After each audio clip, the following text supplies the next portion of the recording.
the national security and foreign policy establishment in Israel today, and of course, first and foremost, the foreign minister, really realize that Israel's international position and alliances have to be diversified. You mentioned today, earlier, the issues that we have in recent days with the Trump administration, but we also have a lot of issues with Europe, as we know. And the idea is that Israel needs to stop focusing on the United States and Europe. If you just take Japan and China, it's more than half of the world, right? So there are other countries out there.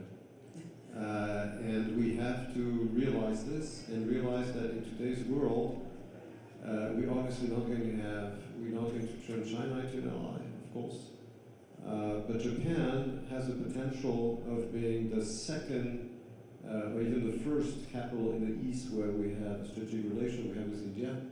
And I would say that the same way that Washington and Berlin are Israel's two most important allies in the West, the idea is really to have Tokyo and New Delhi being the equivalent in Asia. Now, it's going to be a challenge because you mentioned a few of the complexities of Japan's foreign policy when it comes to the Middle East. So in terms of the challenges, there is their energy dependency on the Middle East, including Iran, very high energy dependency. And of course, during the war, when the Straits of Hormuz were shut down, that really was a catastrophe for the Japanese economy.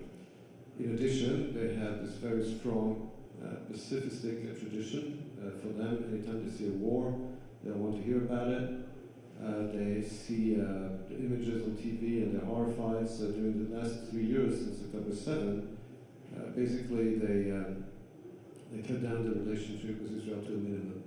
On the other hand, and having said that, they are also completely changing their national security attitude. They realize that the model they had adopted after World War II is no longer feasible, relying only on the United States and focusing only on the economy. It's not going to work anymore. They realize that with the threats coming from China, Russia, North Korea, and the fact that America today is less a reliable ally than it used to be, they have to rearm. They started rearming. They're boosting the national security doctrine. They're just reformed very deeply their National Security Council.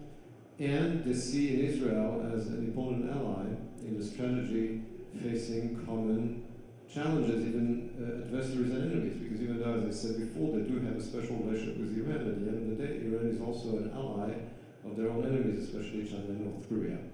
So that's why there is indeed a potential of turning Japan into an ally. It's going to be very hard work, including on public opinion, because the public opinion is not always following up. There's currently a new government there of Prime Minister Sanai Takaichi, who was elected with a very large majority in February. And I believe hopefully in 3 years when I finish my position, maybe 4, God willing, we'll be able to say that Japan has become a strategic ally of Israel. Well, amen.